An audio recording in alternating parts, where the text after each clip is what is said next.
너 그 소식 들었어? 고발뉴스에서 마트를 한대. 어디로 가야 돼? 가긴 어딜까? 인터넷 쇼핑몰이라고. 포털에서 고발마트를 검색해봐. 어마어마하게 많은 제품들이 은하계 최저가로 공급되고 있어. 고발마트 함께 해주시면 정말 감사하겠습니다. 고발마트에서 만나요. 한 정치인의 행보가 어설퍼도 너무 어설프고 우퍼서 국민적 조소를 자아내고 있다. 누구일까? 바로 국민의힘에 입당한 윤석열 신입당원의 이야기다.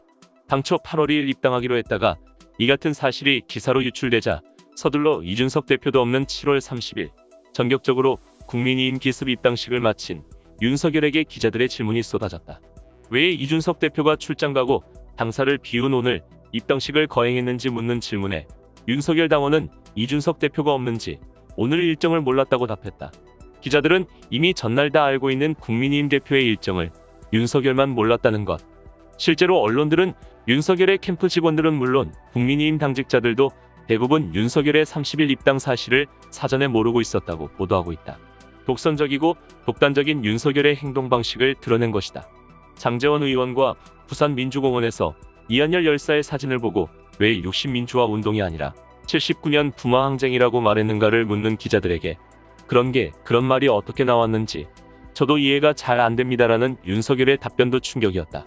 유력 대통령 후보가 중대한 역사적 사안에 대해 잘못된 발언을 내놓은 것에 대해 이유를 설명하고 사과하기보다는 자신의 발언 자체가 왜 그렇게 나왔는지 자신도 모르겠다는 희한한 답변을 내놓은 것이다.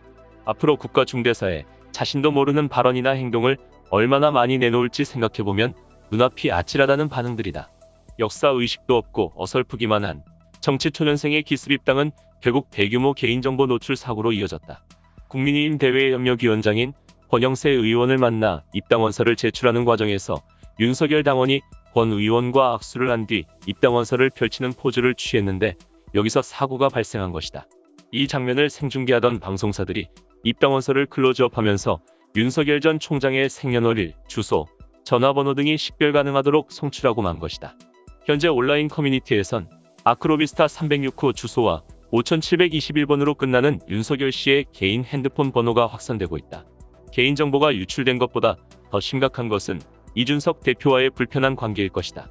윤석열의 이날 입당 자체를 배신당한 이준석 대표는 말로는 8월 중 들어오겠다는 나와의 약속을 지킨 것 아니냐며 태연했다지만 사실은 주변의 극도의 불쾌함을 토로했다는 전언이다.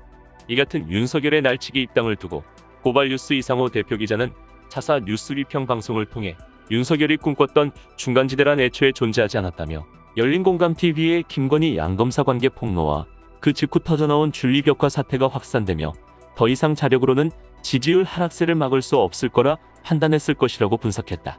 결국 윤석열의 중간지대 유일 후보라는 꿈은 한 달 만에 일장춘몽으로 끝났으며 이를 두고 민주당 정청래 의원은 페이스북 글에서 그는 기습 입당을 통해 야권의 군계 일학에서 여러 닭 중 하나로 강등되고 말았다고 평가했다. 역사학자 전우용 교수 역시 이른바 벽화 사건을 다음과 같이 국면의 중요 터닝 포인트로 지적했다. 종로의 문제의 벽화가 등장한 지 불과 이틀 만에 윤석열 씨가 국민의힘에 전격 입당했습니다.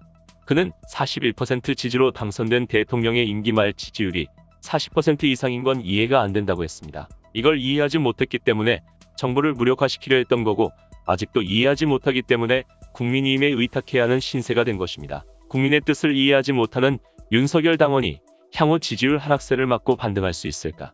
어설프게 삐그덕거리며 출발하는 윤석열의 뒷모습을 지켜보고 있을 이준석 대표는 물론 홍준표 의원의 생각은 어떨지 사실상 윤석열과의 밀월 관계를 마친 언론들은 어떻게 당내 갈등 상황을 보도하게 될지 관심이 가는 대목이다.